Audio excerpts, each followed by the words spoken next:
حضرت مجدد الافسانی رحمۃ اللہ علیہ کے ایک بیٹے تھے معصوم شاہ صاحب، پیر معصوم علی شاہ صاحب، جو آپ کے سجادی بھی ہوئے۔ تو آپ نے ایک دن حضرت مجدد الافسانی رحمۃ اللہ علیہ سے عرض کی کہ بابا جان، میرے ایک استاد ہیں، وہ بہت بیمار ہیں، تو آپ ان کے لیے دعا فرمائیں۔ تو ان کا نام سعید تھا شاید۔ تو آپ نے فرمایا کہ اچھا دعا کریں گے ان کے لیے۔ تو دوسرے دن آپ نے پھر پوچھا کہ بابا آپ نے ان کے لیے دعا کی؟ آپ نے فرمایا میں نے ان کے لیے دعا تو کی ہے، لیکن وہ تو شکیوں میں ہیں،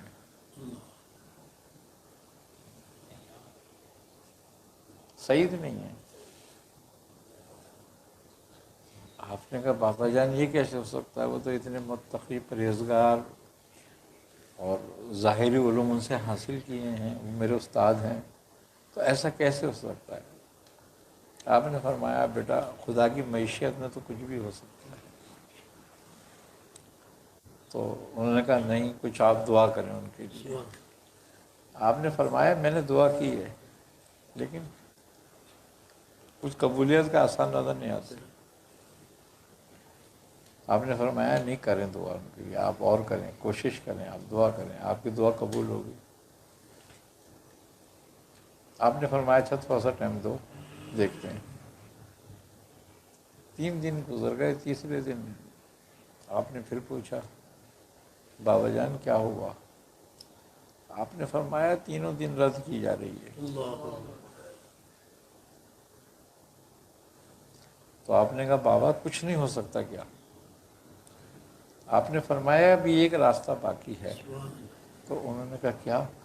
کہا میں نے ایک جگہ پڑھا تھا کہ حضرت سیدنا شیخ عبدالقادر جیلانی رحمۃ اللہ علیہ فرماتے ہیں کہ جب تمہاری دعا کسی صورت قبول نہ ہو رہی ہو تو پھر میرا واسطہ وسیلہ دینا، تو میں یہ ایک کام اور کر کے دیکھ لوں۔ دوسرے دن آپ بڑے خوش بیٹھے ہوئے تھے، تو آپ کے بیٹے آئے، آپ نے کہا کیا ہوا؟ کہنے لگے بیٹا دعا قبول ہو گئی، مبارک ہو تمہیں کہ تمہارے استاد شکیوں سے سعیدوں میں داخل کر دیے گئے۔ کہا کیسے؟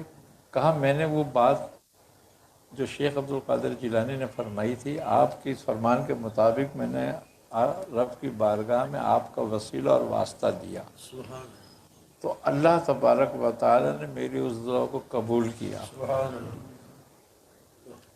تو اس کا مطلب یہ ہوا کہ بزرگوں کی دعا سے شکی سعید ہو سکتے ہیں۔ یہ ایک مستند آپ کا واقعہ ہے۔ تو اسی طرح بے شمار بزرگوں کے ایسے واقعات ہیں کہ جیسے شیخ عبدالقادر جیلانی رحمۃ اللہ علیہ کے گھر میں چور گھس آیا، مشہور واقعہ ہے نا۔ تو اب وہ چوری کر کے انہوں نے سامان باندھ کے جب واپس چلا تو اس کو راستہ نظر نہیں آ رہا۔ انہوں نے سامان رکھ دیا تو راستہ نظر آنے لگے، سامان اٹھائے تو راستہ بھول جائے۔ اب اسے اندازہ نہیں رہا ٹائم کا، فجر کی اذان ہو گئی۔ اب ہوا کیا کہ وہ چھپ گیا۔ تو فجر کی اذان سے تھوڑا سا پہلے کا ٹائم تھا، تو اس نے جب سنی لوگوں کی آمد کہ لوگ تہجد کے لیے آ رہے ہیں تو وہ چھپ گیا۔ تو آپ شیخ عبدالقادر جیلانی رحمۃ اللہ علیہ اسی کمرے میں جب تشریف لائے تو کچھ لوگ وہاں ظاہر ہوئے۔ اب وہ چوری منظر دیکھ رہا ہے چھپا ہوا بیٹھا ہوا، کہ کچھ لوگ ظاہر ہوئے ہیں جو نہ کمرے سے آئے نہ دروازے سے آئے، کسی جگہ سے آئے، کہیں سے بھی نہیں آئے، وہ ظاہر ہوئے وہ ایک دم۔ تو وہ آپ نے دیکھا ان کو، آپ نے پوچھا کیا ہوا؟ کہا حضور ہم بڑی پریشانی کی حالت میں آئے اس وقت، اور فلاں علاقے کے جو کتب تھے ان کا وصال ہو گیا ہے، اب وہ جگہ خالی پڑی ہوئی ہے، آپ ہدایت فرمائیں کہ اس کو کہاں تعینات کیا جائے، کس کو تعینات کیا جائے وہاں پہ۔ آپ نے فرمایا اچھا کوئی ہے نہیں ابھی، کہ ہماری نظر میں اس وقت کوئی نہیں ہے جو آپ فرما دیں گے۔ آپ نے فرمایا اچھا وہ دیکھو کونے میں ایک شخص بیٹھا ہوا، اس کو اٹھاؤ۔ اب وہ چور کہنے لگا لو پکڑا گیا میں تو، اس کو پکڑ لائے، کہنے لگا حضرت یہ تو چور ہے۔ آپ نے فرمایا ٹھیک ہے کوئی بات نہیں، اسی کو لے جاؤ۔ قطب بنا دیا اس کو۔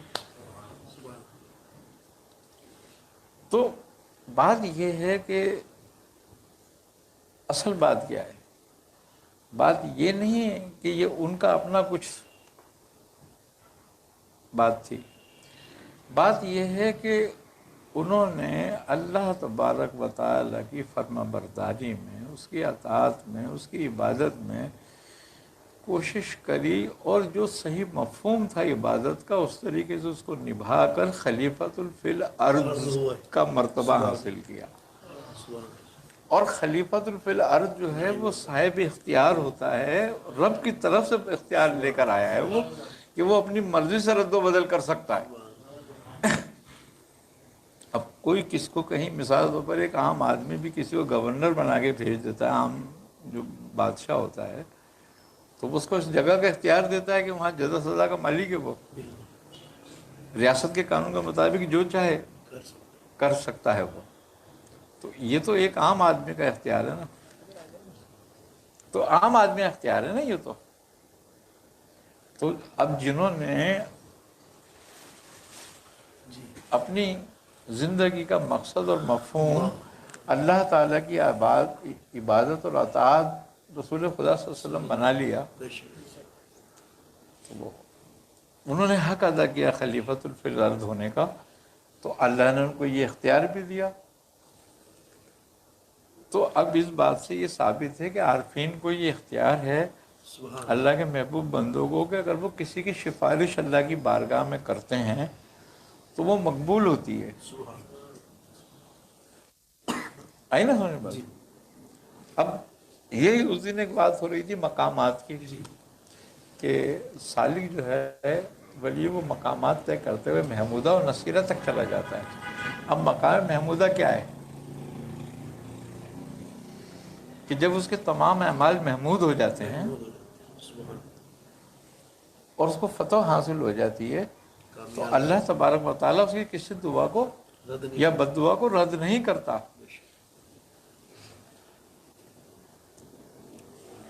حدیث بھی ہے کہ ایک وقت مومن پہ ایسا آتا ہے کہ جب اللہ تعالیٰ فرماتا ہے کہ اس کا ہاتھ بھی میں ہو جاتا ہوں، اس کی زبان بھی میں ہو جاتا ہوں، یہ میرے نور سے دیکھتا ہے، تو وہ جو کچھ بولے گا وہ حق سے بولے گا۔ تو یہ بات ہے عارفین ایک وقت ایک مقام ایسا آتا ہے کہ وہ مقبول ہو جاتے ہیں۔ تو اسی لیے بزرگ فرماتے ہیں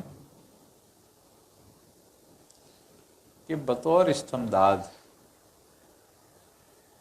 اولیاء اللہ کا وسیلہ ضرور دو اپنے کاموں میں، جس کا بڑا فائدہ ہوتا ہے۔ ہمارے اعمال میں نقص ہے،